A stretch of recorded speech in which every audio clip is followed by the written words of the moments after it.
तर स्पर्धक कोड क्रमांक 9 आपली वेळ सुरू आता. आदरणीय व्यासपीठ आणि व्यासपीठावर समवेत जमलेले माझे मान्यवर आणि ते जमलेल्या माझ्या तमाम विद्यार्थी मित्रांनो, रयत शिक्षण संस्थेशी आणि अण्णांशी आपलं काहीतरी नातं जोडलेलं आहे आणि ते नातं कुठेतरी टिकवण्यासाठी आणि ते जपण्यासाठी आज सर्वजण इथे जमला, त्याबद्दल स्वतःसाठी एकदा टाळ्या वाजवा. आणि हे नातं असंच अतूट राहावं यासाठी ईश्वरचरणी प्रार्थना करतो आणि मी कोड क्रमांक 9 माझ्या नाती फार सुंदर आहेत या विषयास सुरुवात करतो. नातं म्हणजे नक्की काय हो? खरं तर नातं म्हणजे मनापासून प्रेमाने आणि रक्ताने जोडलेला संबंध म्हणजेच नातं. मग ते नातं कोणतंही असू द्या. जन्म आणि मृत्यू यामध्ये एक आयुष्य लपलेलं आहे आणि ते आयुष्य जगायला शिकवणारी फक्त नातीच असतात. जन्मताच काही नाती आपल्याशी जोडली जातात, जसं की आई वडील, आजी आजोबा, बहीण भाऊ, अशी बरीचशी नाती. आणि ही नात जोडली जाणारी नातीच फार सुंदर असतात. हे जग दाखवणारी आणि आपल्याला जन्म देणारी आई हे जगातील पहिलं नातं असतं. मग त्या आईचं नातं नक्की काय असतं? मूल जन्माला येताना ज्या वेदना होतात ना, त्या वेदना सहन करूनही ती आई त्या मुलाकडे पाहून हसत असते. तेव्हा कुठे कळालं हो आई काय असते? सुदैवाने ज्यांच्या घरी आई आहे त्यांनी एकच करा, घरातून बाहेर पडताना त्या आईच्या चरणावर मस्तक ठेवून बघा. काळीच काढून देते हो ती आई. काय लागतं त्या आईला? माझं आयुष्य पण तुला लागू दे अशी म्हणणारी ती आई. जगद्गुरु संत तुकाराम महाराजांनी त्यांच्या अभंगामध्ये माईचं आणि लेकराचं किती छान वर्णन केले हो. लेकुराचे हित वाहे माऊलीची चित्त, ऐसी कळवळ्याची चाती करी लाभावी लागते. या जगामध्ये कोणी असेल ना, तर जगामध्ये या लाभावीनं प्रेम करणारी कोणी असेल ना, तर ती फक्त फक्त तुमची आई आहे. त्यामुळे त्या आईचं नातं कुठेतरी आपल्याला जपता आलं पाहिजे, हे लक्षात ठेवा. एक वेळ तुम्हाला 4 पैसे कमी कमवता आले तरी चालतील, पण आई वडिलांचं प्रेम मात्र भरभरून कमवा. खिशात रुपया नसताना जो बाप कॉलेजला मुलाला कॉलेज जाण्यासाठी गाडी घेऊन देतो, तो मजुरी करून त्या गाडीचे हप्ते फेडत असतो. स्वतःच्या गरजा कधीच पूर्ण करत नाही, पण मुलाला कधीच काही कमी पडून देत नाही. त्या बापाचं नातं किती श्रेष्ठ आहे. ते बापाचं नातं आपल्याला कुठेतरी जपता आलं पाहिजे. रक्ताचं नसलं तरी हक्काचं नातं म्हणजे मैत्रीचं नातं. रक्ताचं नसलं तरी हक्काचं असलेलं नातं म्हणजे मैत्रीचं नातं. संकटाच्या वेळी फक्त मी आहे ना, मित्राचे एवढे बोलच पुरेसे असतात. सुप्रसिद्ध कवी अनंतराव सरांनी त्यांच्या कवितेमध्ये मैत्रीचं किती छान वर्णन केलं. दुःख अडवायला उंबऱ्यासारखा, मित्र वनव्यामध्ये कारव्यासारखा. किती छान वर्णन केले होतं मैत्रीच्या नात्याचं. अशा छान असलेल्या मैत्रीच्या नात्यातला गोडवा आणि प्रेम आपल्याला कमवता आलं पाहिजे. आईपासूनचा आतापर्यंतचा प्रवास ज्यांच्या मार्गदर्शनात घडला आणि आज मी ते उभा आहे, अशी माझी गुरुवर्य शिक्षक, त्या गुरुवर्यांचा जे नातं आहे ते नातं किती श्रेष्ठ आहे आणि ते नातं किती प्रेरणादायी आहे. ते नाते कुठेतरी आपल्याला जपता आलं पाहिजे. फक्त कॉलेज पुरतच नाही, तर आयुष्यभर ते नातं जपता आलं पाहिजे. आणि काय लागतं या नात्यांना? काय लागतंय नात्या जपायला? मी मगाचपासून बोलतोय नाती जपता आली पाहिजे, नाती जपता आली पाहिजेत, पण हे नाते जपायला नक्की लागतं काय? महाराष्ट्राचे शिल्पकार म्हणून ओळखले जाणारे आणि थोर साहित्यिक आणि महाराष्ट्राचे पहिले मुख्यमंत्री माननीय यशवंतरावजी चव्हाण अनेकदा परदेशी दौऱ्यावर जायचे, पण येताना मात्र फक्त पुस्तकेच खरेदी करून यायची. एके दिवशी ते परदेशी दौऱ्याला निघाले असताना ते विनुताईंना, त्यांच्या पत्नीस विनुताईंना विचारतात की मी तुझ्यासाठी साडी दागिना कधीच काही आणलं नाही, मी तुझ्यासाठी काय घेऊन येऊ?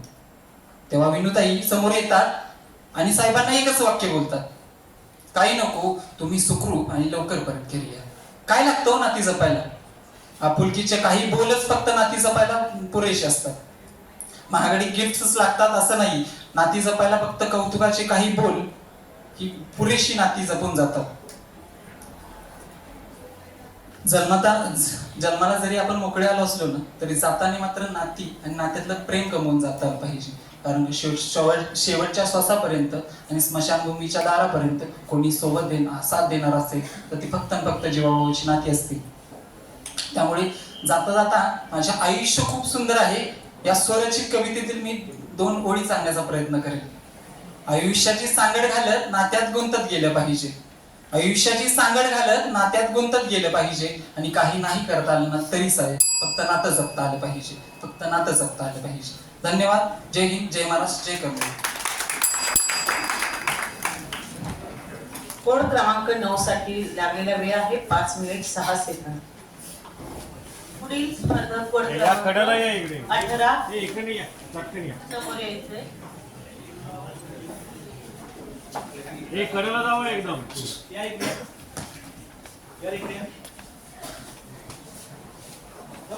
प्रदीप कुठे गेलास? प्रदीप सचिन. पुढील स्पर्धक कोड क्रमांक 15 उपस्थित आहात काय? स्पर्धक कोड क्रमांक 15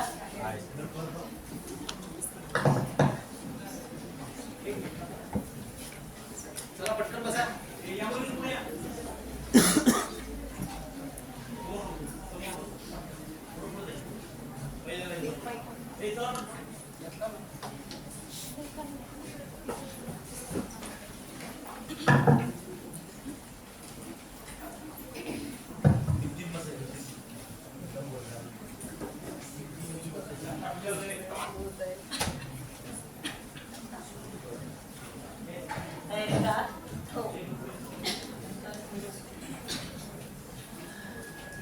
या सभागृहात आता आलेले विद्यार्थी आहेत त्यांनी जरा पटकन बसून घ्यायचंय, कारण स्पर्धेसाठी खूप दूरवरनं ही मुलं आपल्या महाविद्यालयात आलेली आहेत, स्पर्धक आलेले आहेत. आपण त्यांना सहकार्य करायचंय. आणि काय या स्पर्धेसाठी आपण जे वक्तृत्व आणि जी भाषणं ऐकायला आलेला आहात, आपल्या जवळील मोबाईल फोन आपण सायलेंट मोडवरती ठेवायचे आणि आपापसात अजिबात बोलायचं नाहीये. शांततेत आपण ही सगळी भाषणं ऐकायची आहेत. आता आलेल्या सगळ्यांनी जरा पटकन बसून सहकार्य करावं, कारण काही स्पर्धक कोड क्रमांक तयार आहेत भाषणासाठी. आपल्यामुळे त्यांना अडथळा येऊ नये याची दक्षता आपण घ्यायची आहे.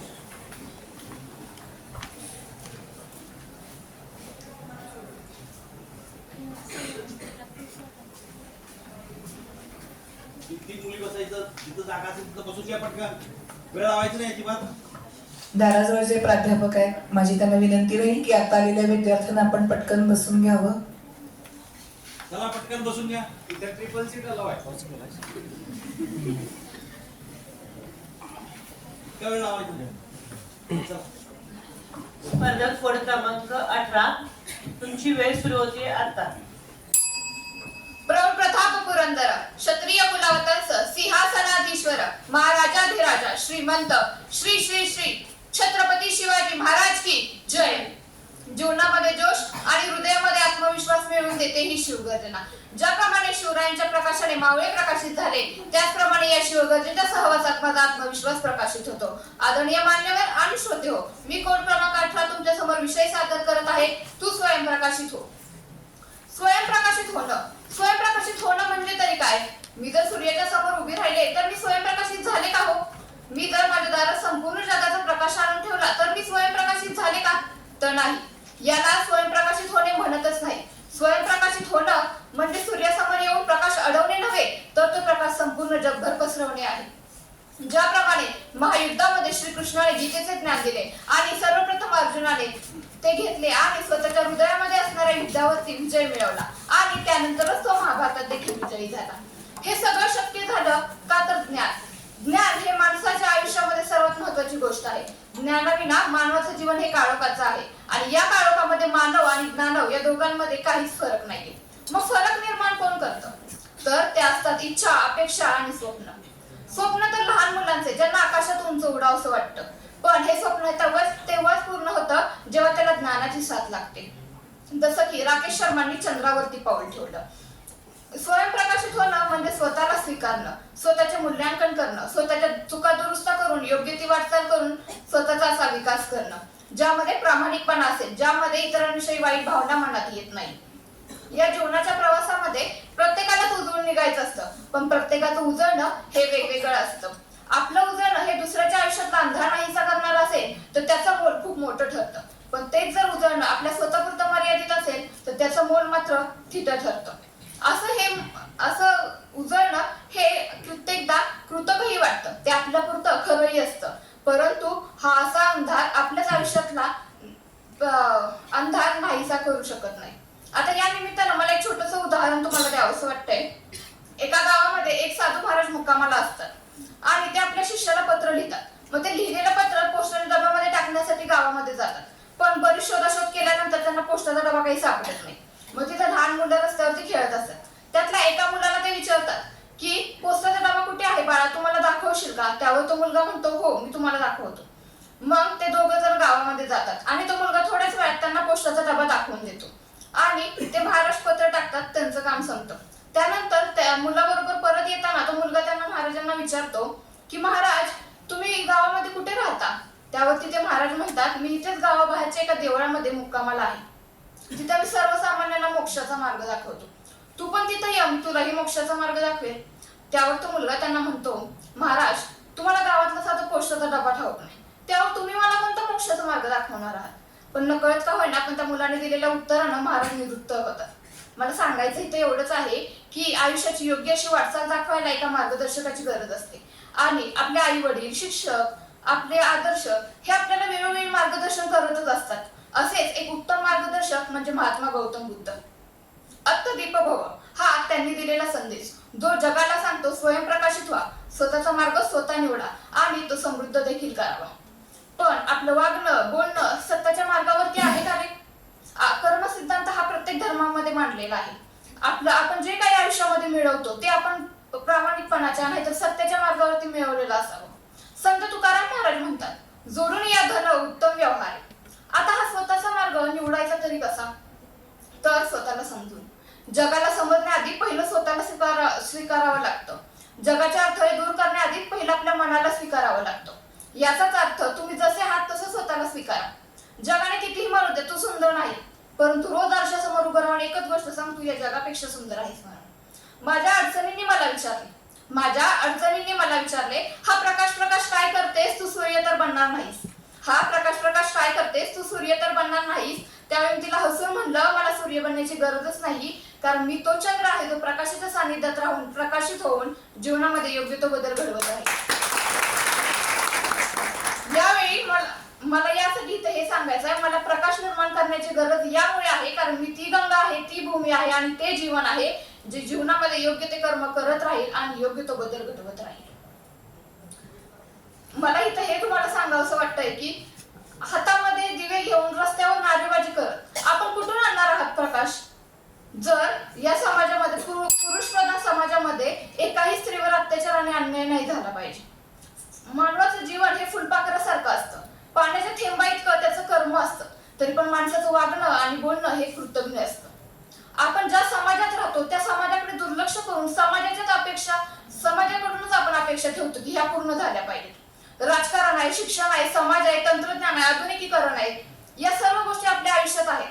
पण त्या पूर्णपणे योग्य आहेत का हो? तर नाही. का?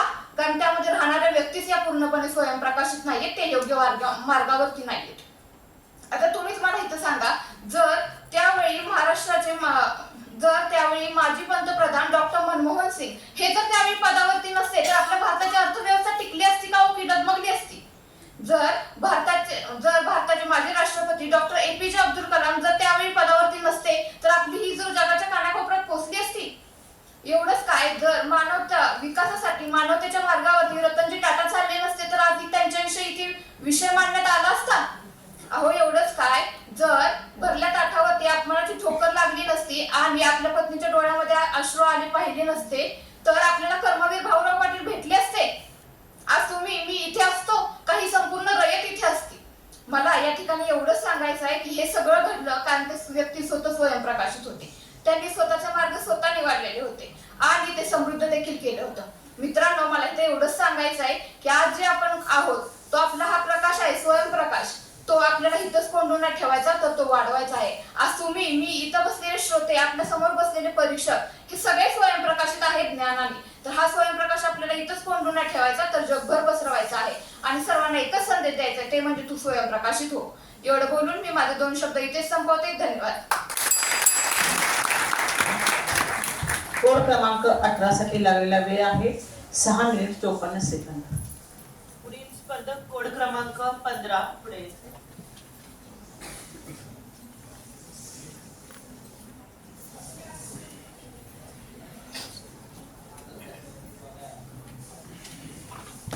यानंतरचा स्पर्धक कोड क्रमांक आहे 38.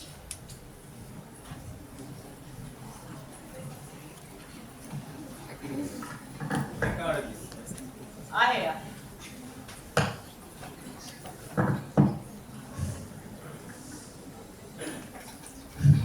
स्पर्धक कोड क्रमांक 15 तयारीत आहात तर तुमची वेळ सुरू होती आता. परवा टीव्हीवर बातम्या बघत होते, त्यात एक बातमी होती. एका प्रतिष्ठित कुटुंबातल्या तरुणीनं स्वतःवर गोळी झाडून आत्महत्या केली.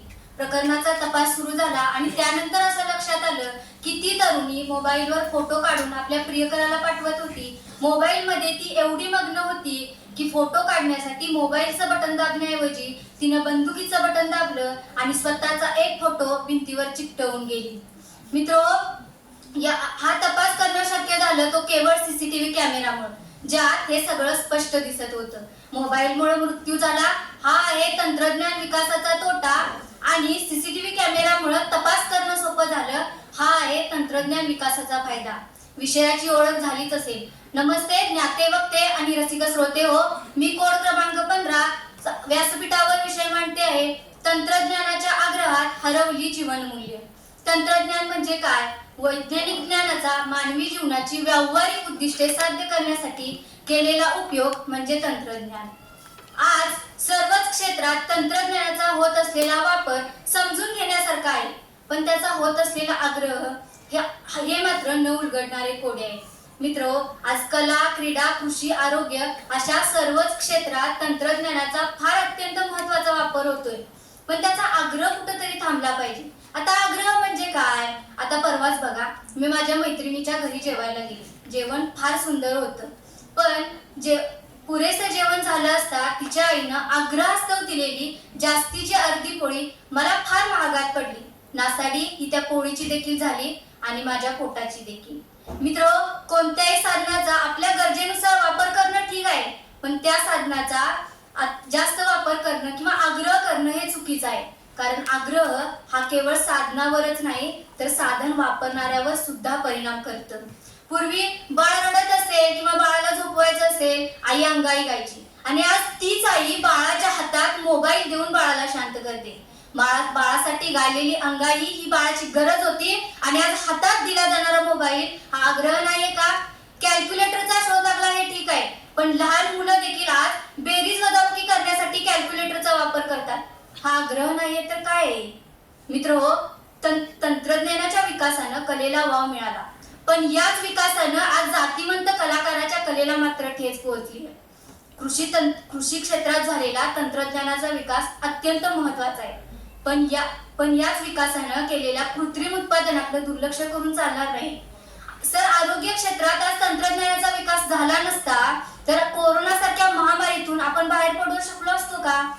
कोरोनानंतर सर्वे झाला आणि त्यानंतर असं लक्षात आलं की कोरोनामध्ये जे जास्तीत जास्त मृत्यू झाले हे भीती आणि एकटेपणाचे होते, कारण माणूस त्यावेळी एकटा पडला होता.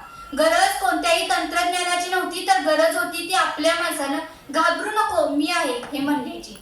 जग कितीही पुढे गेलं, तंत्रज्ञानाचा विकास कितीही झाला तरी एक वेळ शरीराला झालेली जखम ही रिपोर्टमध्ये दिसू शकते, पण मनाला झालेली जखम ही कोणत्याही रिपोर्टमध्ये दिसू शकत नाही.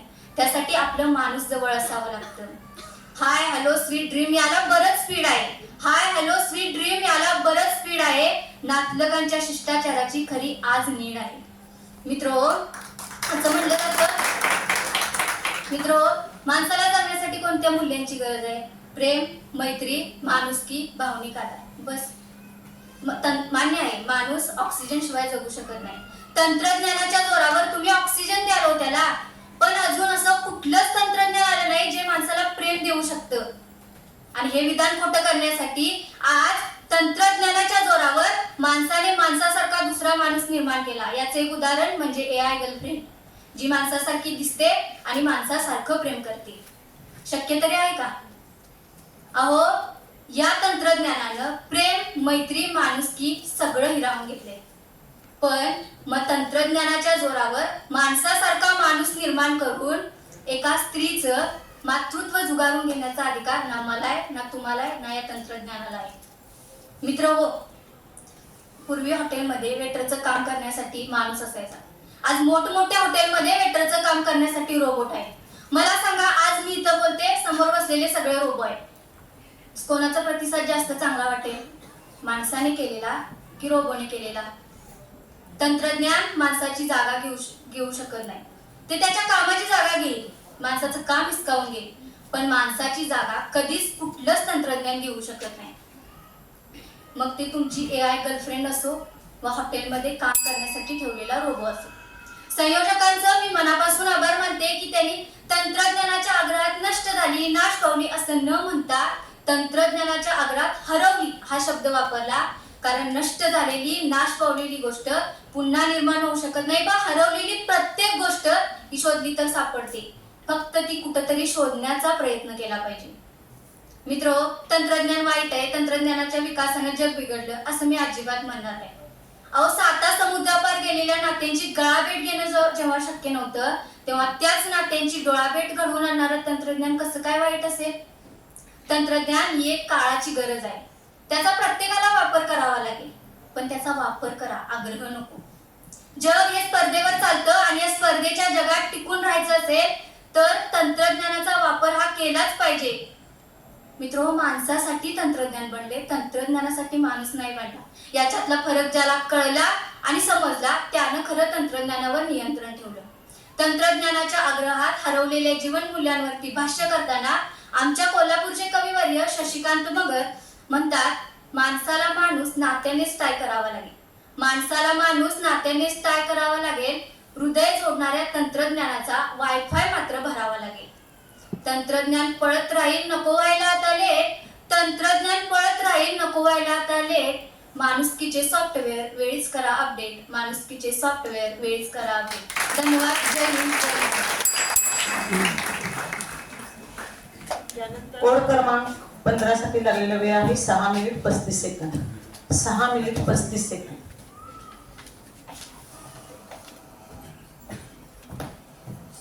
यानंतरचा स्पर्धक कोड क्रमांक आहे 58. उपस्थित आहात का? स्पर्धक कोड क्रमांक 58 आहे. स्पर्धक कोड क्रमांक 38 तयारीत आहात. आपली वेळ सुरू होते आता. एकेकाळी समाजाची अवस्था अशी होती की माणसाला तहान लागली की हाताची ओंजळ करून पाणी प्यावं लागत होतं. मला वाईट या गोष्टीचं वाटत नाही की माणसाला तहान लागल्यावरती हाताची ओंजळ करून पाणी प्यावं लागत होतं, तर मला वाईट या गोष्टीचं वाटतं की वरून पाणी ओतणाऱ्या हातांना याची अजिबात जाणीव नव्हती की खाली ओंजळ करून पाणी पिणारे हे सुद्धा तुमच्या माझ्यासारखे हातच आहेत. मग अशाच प्रकारे जेव्हा समाज हा जातीय भेदामध्ये विभागला गेला होता, समाजामध्ये मानवता लोप पावत चालली होती, त्याच समाजामध्ये स्वातंत्र्य, समानता, बंधुता, एकता आणि मानवता ही मूल्य रुजवण्याचं काम कोणी केले असेल तर ते भारतीय संविधानाने केलं.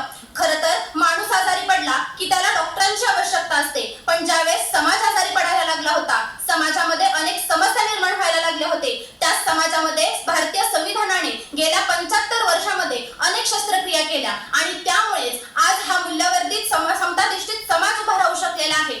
गेल्या 750 वर्षांचं अंधकार या 75 वर्षांनी दूर केलं असं म्हटलं तरी चुकीचं ठरणार नाही. मग अर्थात याच विषयावरती बोलण्यासाठी विचार मंचावर उभी आहे. नमस्कार ज्ञाते, वक्ते व रसिक श्रोते हो, मी स्पर्धक कोड क्रमांक 38 विजय मंचावर विषय मांडतीये, भारतीय संविधानाचा अमृत महोत्सव.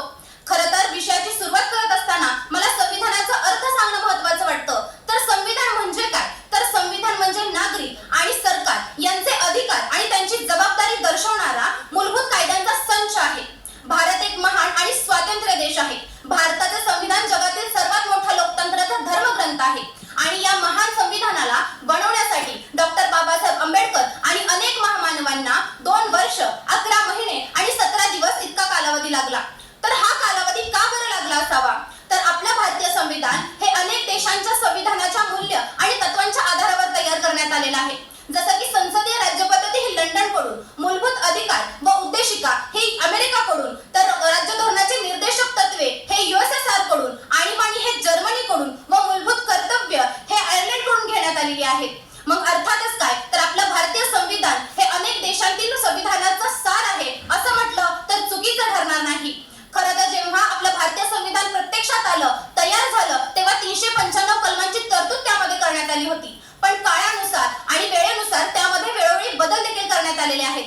पण हे सगळं जरी असलं तरी मला एक गोष्ट इथे आवर्जून सांगावीची वाटते, ती म्हणजे संसदेला संविधानामध्ये बदल करण्याचा अधिकार आहे, पण संविधानाचा मूळ पाया बदलण्याचा अधिकार मात्र संसदेला नाही. आणि हे आपल्याला 1973च्या केशवानंद भारती या केसमधून दिसून येतं.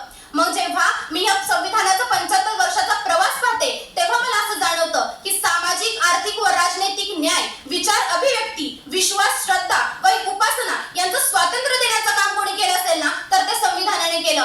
ज्या वेळेस समाजामध्ये असमानता पसरलेली होती, त्यावेळेस समाजामध्ये समानता, समान हक्क, समान वागणूक आणि समान संरक्षण देण्याचं काम कोणी केलं असेल ना, तर ते संविधानाने केलं. भाषण स्वातंत्र्य देण्याचं काम कोणी केलं असेल ना, तर ते संविधानाने दिलं. राज्यघटनाचे निर्देशक तत्वे देण्याचं काम कोणी केलं असेल, तर ते संविधानाने केलं. सन्मानाने जीवन जगण्याचा अधिकार कोणी दिला असेल, तर ते संविधानाने दिला. मूलभूत अधिकारांसोबत मूलभूत कर्तव्य कोणी दिले असतील ना, तर ते संविधानाने दिलं. इतकंच नाही तर मतदानाचा हक्क, सर्वात महत्त्वाचा हक्क कोणी दिला असेल, तर तो म्हणजे संविधानाने दिला. याचबरोबर लोकशाहीतील महत्त्वाचे स्तंभ म्हणजे लेजिस्लेटिव्ह, एक्झिक्युटिव्ह आणि ज्युडिशरी यांना आधार देण्याचं काम कोणी केलं असेल, तर ते संविधानाने केलं. म्हणजे एकंदरीतच काय, तर आपल्या भारतीय संविधानाने माणसाला त्याचं जीवन उत्तम दर्जाने जगता यावं आणि ही समाज व्यवस्था सुरळीत चालावी यासाठीची नियमावली म्हणजे आपलं भारतीय संविधान होय. हे सगळं जरी एका बाजूला असलं तरी जेव्हा मी दुसऱ्या बाजूला याचा विचार करते, तेव्हा काही प्रश्न माझ्या डोळ्यासमोर उभे राहतात. ते म्हणजे भारतीय संविधानाने माणसाला समानता दिली, पण खरंच आज ही समानता समाजामध्ये आहे का? प्रत्येक माणसाला समानतेची वागणूक दिली जाते का? संविधानाने प्रत्येक स्त्रीला अधिकार दिलं, पण स्त्रीसाठी संरक्षण दिलं का? भारतीय संविधानाने भाषण स्वातंत्र्य दिलं, पण सामान्य माणूस आवाज उठवू शकतो का?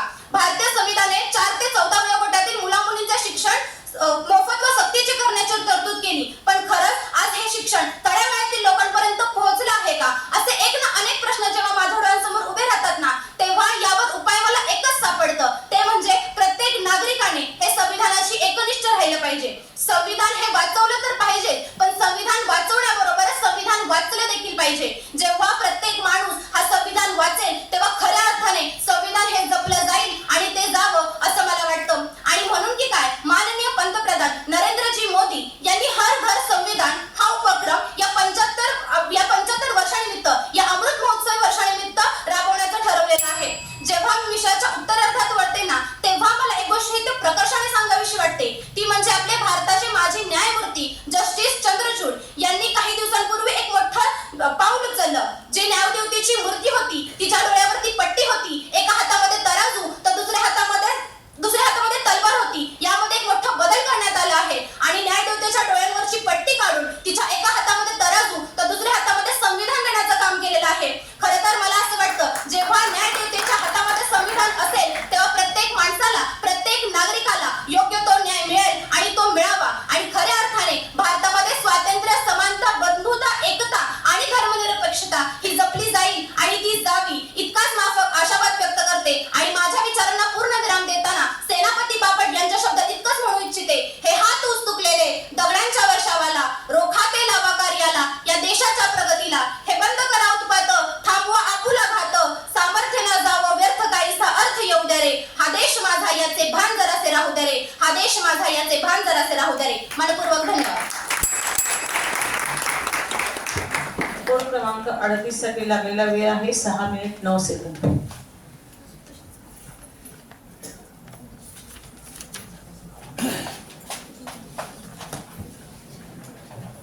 यापुढील स्पर्धक कोड क्रमांक 49. स्पर्धक कोड क्रमांक 49 आहे.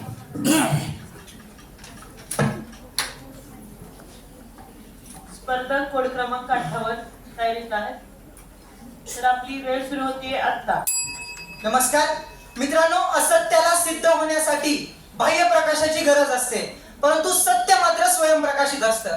मग याच प्रकारे ज्या प्रकारे द लाईट ऑफ एशिया म्हणून ओळखलं जाणारं एक सत्य म्हणजेच गौतम बुद्ध, मग याच गौतम बुद्धांनी जगाला जो स्वयंप्रकाशित होण्याचा संदेश दिलेला होता, तोच संदेश अगदी ओशोच्या साहित्यापासून ते आज दीपक चोप्रा यांच्या Buddha the story of enlightenment पर्यंत वेगवेगळ्या कथांच्या माध्यमातून सांगितला जातो. मग ज्यावेळी बुद्धांचा एक शिष्य त्यांच्या जवळ येऊन त्यांना विचारतो की ज्यावेळी आपण या जगामध्ये नसाल त्यावेळी ज्ञान प्राप्तीसाठी आम्ही कुणाची मदत घ्यायची, त्यावेळी गौतम बुद्ध त्यांना असं सांगतात की एका वाटेवरती एकदा 2 प्रवासी चाललेले होते. त्यातल्या एका प्रवाशाजवळ स्वतःचा दिवा होता, परंतु दुसरा प्रवासी मात्र पहिल्या प्रवाशाने जो प्रकाश दाखवलेला होता त्या प्रकाशावरती आपली वाट ठरवण्याचं काम करत होता. मग पुढे जाऊन एक अशी वेळ येते ज्यावेळी त्या रस्त्याला 2 फाटे फुटायला लागतात. मग त्यातला एक प्रवासी हा आपल्या रस्त्याने निघून जातो, परंतु दुसऱ्याला मात्र स्वतःजवळ स्वतःचा दिवा नसल्यामुळे त्याच अंधारलेल्या अरण्यामध्ये ती रात्र घालवावी लागते. अर्थात ज्यांच्याजवळ स्वतःचा प्रकाश नसतो त्यांना आयुष्यामध्ये असंच अडकून राहण्याची वेळ येत असते. म्हणून स्वतःचा प्रकाश हा स्वतःच निर्माण करा असं म्हणत गौतम बुद्ध जगामधल्या प्रत्येकाला सांगण्याचं काम करतात की तू स्वयंप्रकाशित हो.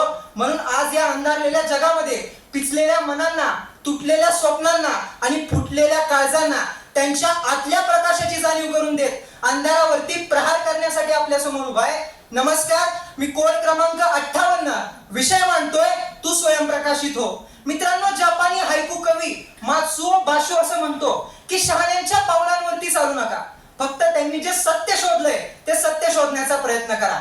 मग मला असं वाटतं इतरांच्या ज्ञानाच्या मर्यादा लक्षात घेऊन त्यामधून स्वतःचा मार्ग तयार करणं, पण हा मार्ग तयार करत असताना स्वावलंबन, आत्मविश्वास आणि आत्मविकासाच्या बळावरती स्वतःमध्ये ज्ञानाचं तेज प्राप्त करून घेणं म्हणजेच खऱ्या अर्थानं स्वयंप्रकाशित होणं. मग आजपर्यंत कित्येक वर्षांपासून ज्यांना इतरांच्या प्रकाशावरती अवलंबून राहण्याची सवय झालेली आहे अशा लोकांच्या अंतरंगाने त्यांना स्वतःला घातलेली साथ म्हणजेच तू स्वयंप्रकाशित हो. कारण सूर्याकडून प्रकाश घेऊन चंद्र हा जगाला आपलं अस्तित्व दाखवण्याचं काम करत असतो, परंतु हाच चंद्र रात्रीच्या गर्भामध्ये पौर्णिमेला प्रकाश पेरून प्रसन्न करतो, पण अमावस्येला मात्र अंधार पेरून अप्रसन्न करतो. मग सूर्यासमोर लाचार ठरलेल्या या चंद्राच्या काळजामधला प्रत्येक काळवंडलेला डाग आपल्या अंतरंगामध्ये जीवाच्या आकांताने त्याला सांगत असतो की बाबा तू सुद्धा स्वयंप्रकाशित हो. मग स्वयंप्रकाशित हो असं म्हणत असताना रवींद्रनाथ टागोर यांचं एक काव्य मला आठवायला लागतं, ज्यामध्ये रवींद्रनाथ टागोर असं सांगतात की ज्यावेळी फुल हे फळाला विचारतं की तू कुठं आहेस, त्यावेळी ते फळ असं उत्तर देतं की मी तुझ्या हृदयामध्येच आहे, तू फक्त तुझी क्षमता ओळख म्हणजेच तू स्वयंप्रकाशित हो. आणि म्हणूनच जगद्गुरु संत तुकाराम महाराज असं म्हणतात की दीप घेऊन या धुंदीती अंधार बेटे हा विचार अघटित. म्हणजे स्वतःजवळ प्रकाश असताना सुद्धा लोक अंधारामध्ये चाच पडत असतात, परंतु पाउलो कोयलो यांच्या द अल्केमिस्ट या कादंबरी मधला सॅन्टियागो नावाचा मेंढपाळ हा ज्यावेळी खजिन्याच्या शोधामध्ये इजिप्तच्या पिरॅमिड पर्यंत जाऊन पोहोचतो, परंतु तिथं पोहोचल्यानंतर त्याच्या लक्षात येतं की स्पेन मध्ये असणाऱ्या ज्या चर्चच्या झाडाखाली बसून त्याला खजिन्याचं स्वप्न पडलेलं होतं, खजिना हा त्याच झाडाखाली दडलेला होता. म्हणजे खरा खजिना आणि आयुष्यामधला खरा प्रकाश हा जरी स्वतःच्या अंतरंगामध्ये दडलेला असला तरी सुद्धा तो स्वतःमधला प्रकाश शोधण्यासाठी मात्र आपल्याला सॅन्टियागो प्रमाणेच अंधारलेल्या अनुभवांचे कितीतरी उंबरठे झिजवावे लागतात. मग बुद्धांना पिंपळाच्या झाडाखाली बसून आत्मज्ञान आलेही असेल, परंतु ते आत्मज्ञान मिळवण्यासाठी त्यांना लोकांच्या दुःखांमधून प्रवास करावा लागला होता. म्हणून तू स्वयंप्रकाशित हो असं म्हणत असताना हा प्रकाश जरी स्वतःमध्ये असला तरी सुद्धा कधी कधी स्वयंप्रकाशित होण्यासाठी आपल्याला इतरांच्या ज्ञानाचा आणि इतरांच्या अनुभवांचा सुद्धा आधार घ्यावा लागतो. ही गोष्ट सुद्धा आपण समजून घेतली पाहिजे. मग तू स्वयंप्रकाशित हो असं म्हणत असताना आपल्या स्वयंप्रकाशित होण्याला सुद्धा मर्यादा असतात. कारण रामायणामध्ये ज्यावेळी हनुमानाला स्वतःच्या विद्येचा विसर पडतो त्यावेळी जामवंताला त्याला त्याच्या क्षमतांची आठवण करून द्यावी लागते.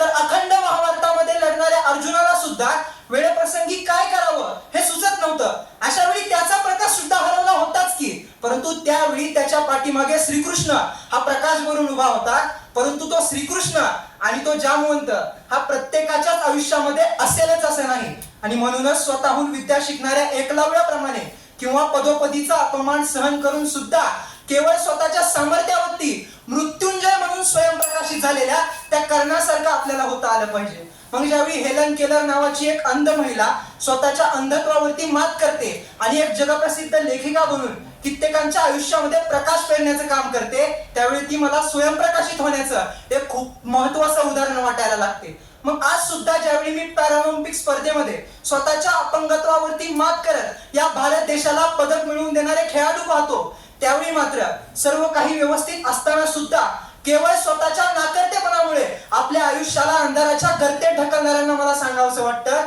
की तुम्ही सुद्धा स्वयंप्रकाशित व्हा. पण मुळात स्वयंप्रकाशित होणं का महत्वाचं आहे? तर मला असं वाटतं, आजच्या या असत्य कथनाच्या काळामध्ये जिथं काळ्याचं पांढरं करून सांगितलं जातं, जिथं धर्माचा प्रकाश म्हणून अधर्माची आग दिली जाते, विकासाच्या वनव्यामध्ये संस्कृतीची राख केली जाते आणि लोकशाही संपन्न असणाऱ्या देशामध्येच स्वातंत्र्य, समता, बंधुता आणि न्याय या तत्वांची होळी पेटवली जाते, त्यावेळी रक्षण करणारा प्रवास आणि राख करणारी आग यांच्यामधला फरक ओळखता येण्यासाठी आपलं शहाणपण जपत आपल्याला स्वयंप्रकाशित होता आलं पाहिजे. मग त्यासाठी विवेकाच्या दिव्याला लागलेली अविवेकाची काजळी आपल्याला पुसता आली पाहिजे.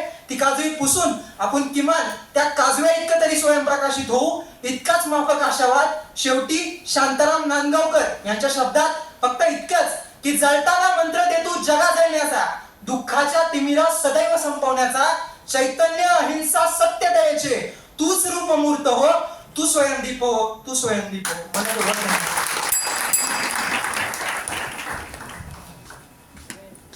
कोड क्रमांक 58 साठी लागलेली वेळ आहे 6 मिनिट.